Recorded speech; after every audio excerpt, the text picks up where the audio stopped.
Okay, I've been meaning to make this video for I don't know how long now, but probably a week or so.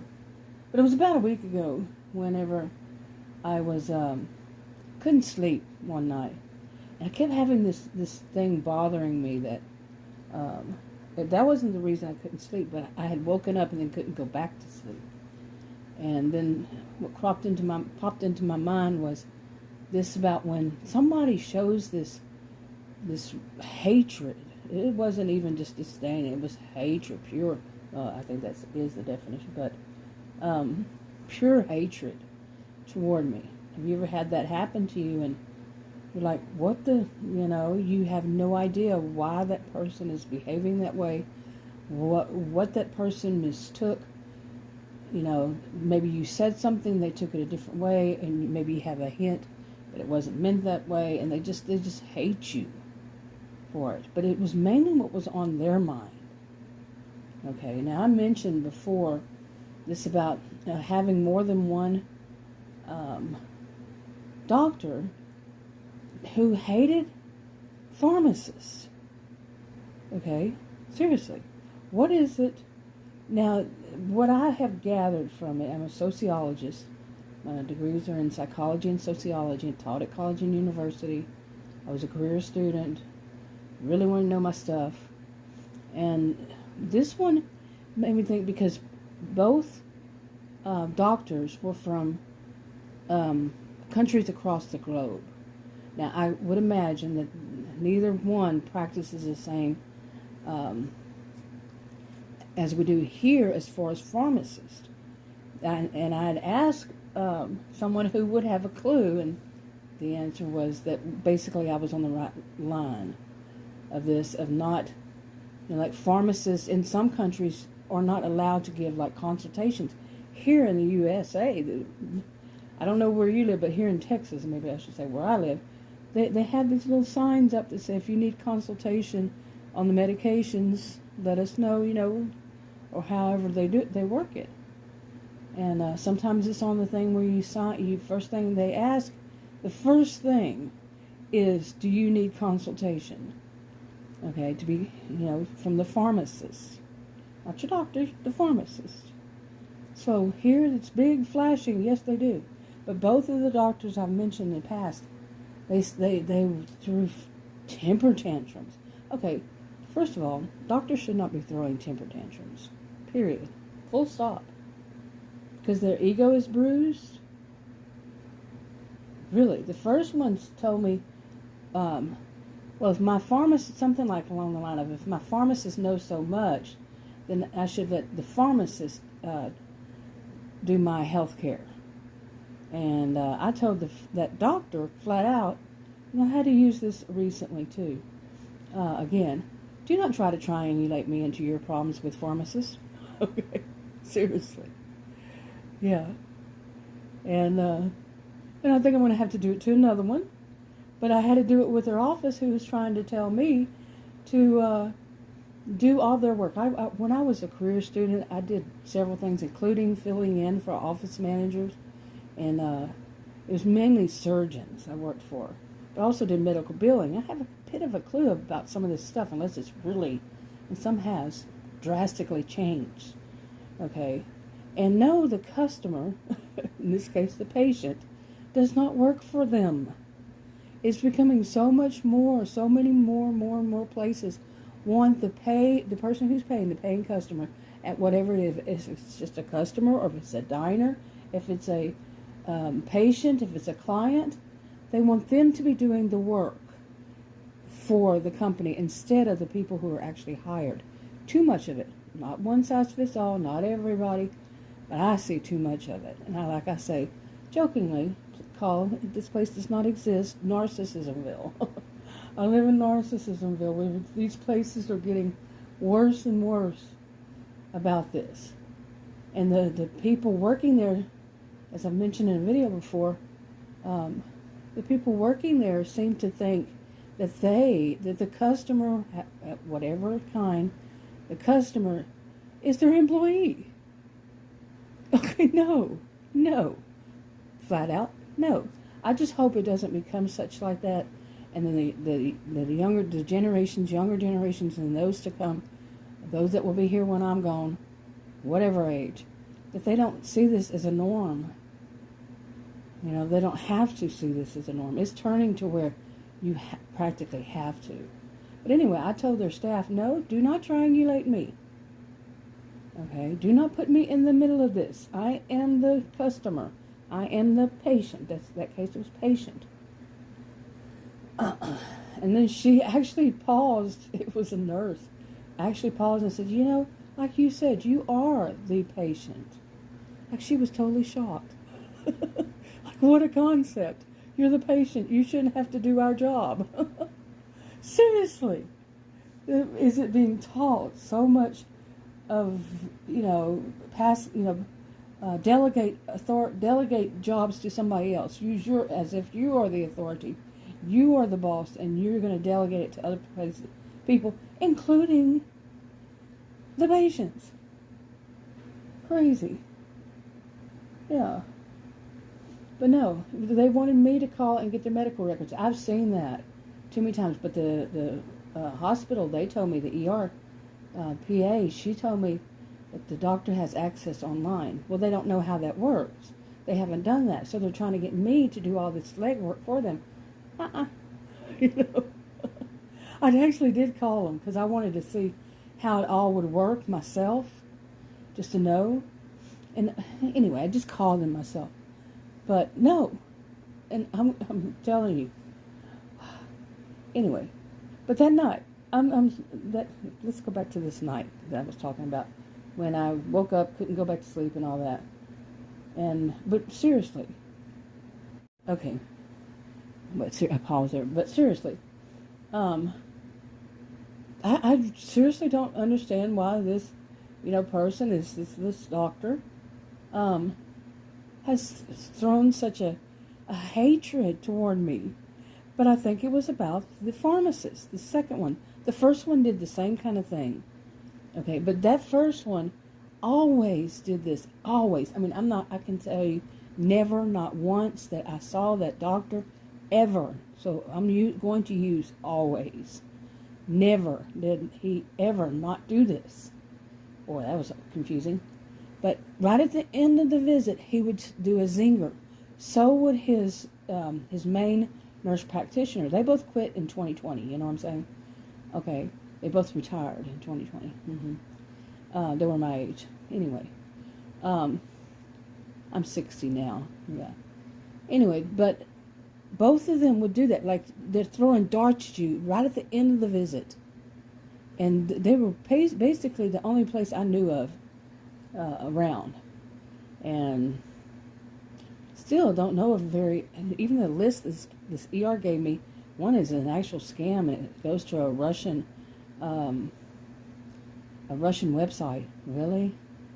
I mean, I tried calling the website and Googling, asking my phone. It all said the same thing. Even their URL. Yeah, scam. Anyway. Okay, I had to edit on that one, but yeah, I kept to get back to the start here. I have been wondering, why is this doctor like this toward me? And it was Adams. He was Adams' doctor first for 15 to 20 years. That's how Adams says, 15 one time, 20 the next time. And I started thinking, one time I flat out asked Adam, I said, is this guy married? But let's move on from that. And I have actually said that, the guy is like Dr. Jekyll, Mr. Hyde much sometimes. The first time he was saying Adam's people are sneaky. He grew up in a country, Adam grew up across the globe. And so did this guy. He moved where he said right next to the one on one side of that country. Anyway, he said they're all sneaky. The next time he's Adam's best buddy. They're real good friends. And then he was calling me a liar because about that pharmacist. I said, I actually don't know which pharmacy it was. He said, yeah, right. It was kind of a yeah, right underneath his breath, like I can't hear have wonderful hearing. I remember a group of kids, some students, sitting across the room from me in a classroom, and I said, "No, you won't." And they both turned around and looked at me. They said, "There's no way you heard that. There's no way." I could hear them whispering to one another.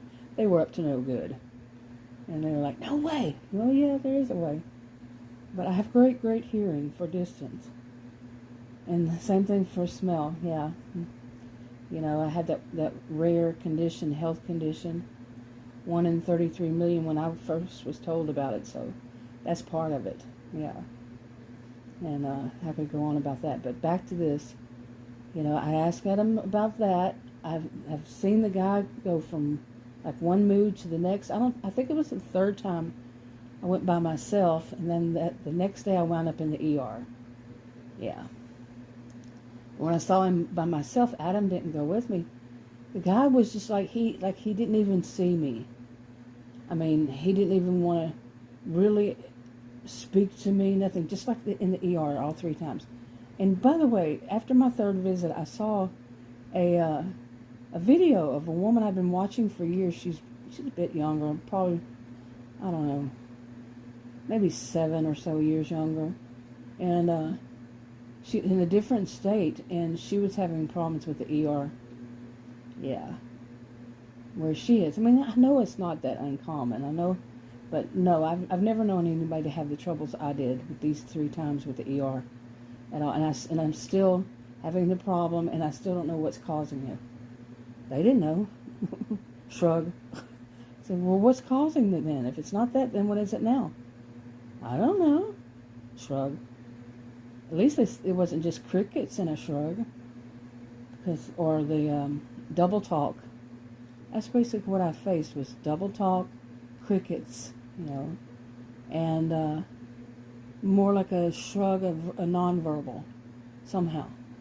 Really? I mean, you're supposed to be professionals. Wow. Anyway, but to move on. So that was then I had to speak to him over the phone more than once. After that, you know how you have to call after you leave the hospital and all that.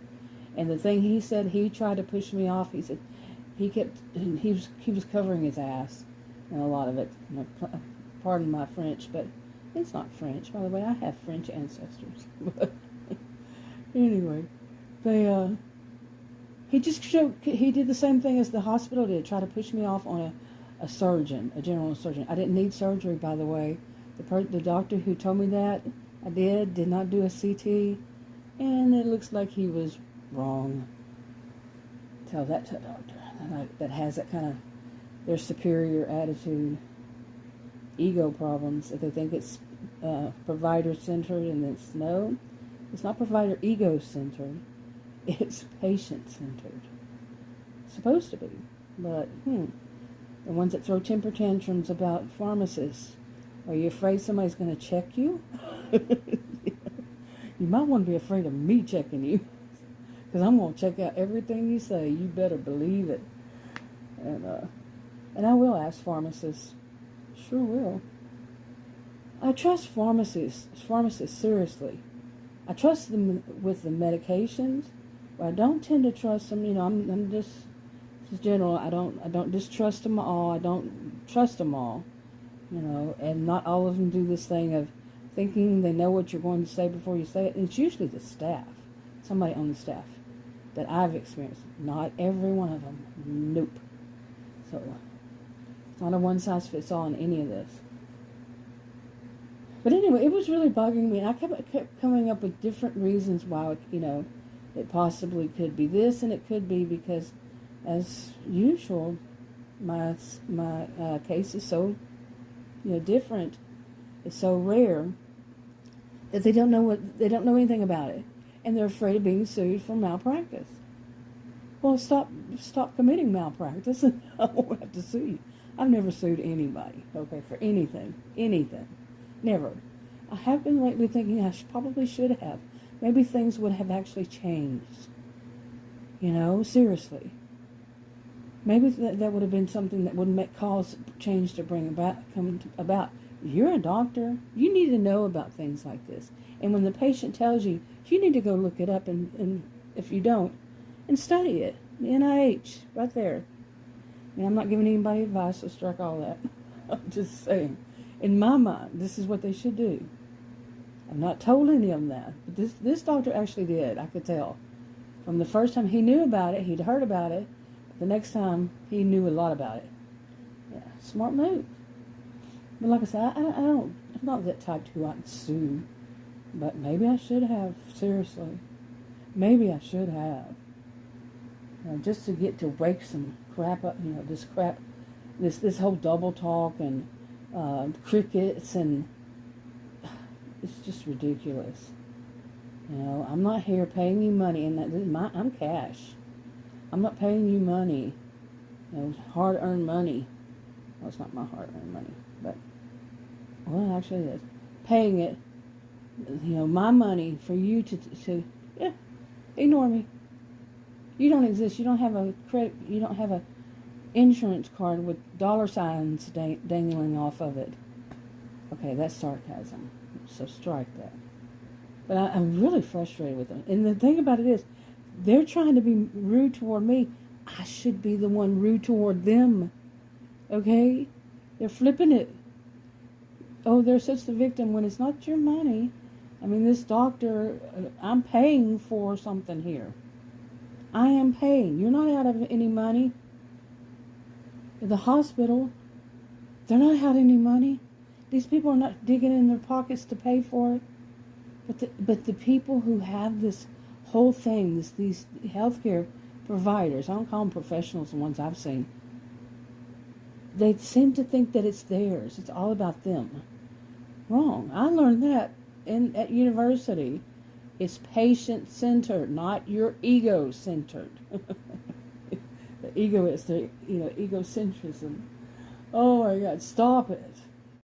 Okay, I didn't get finished with that earlier today. This afternoon.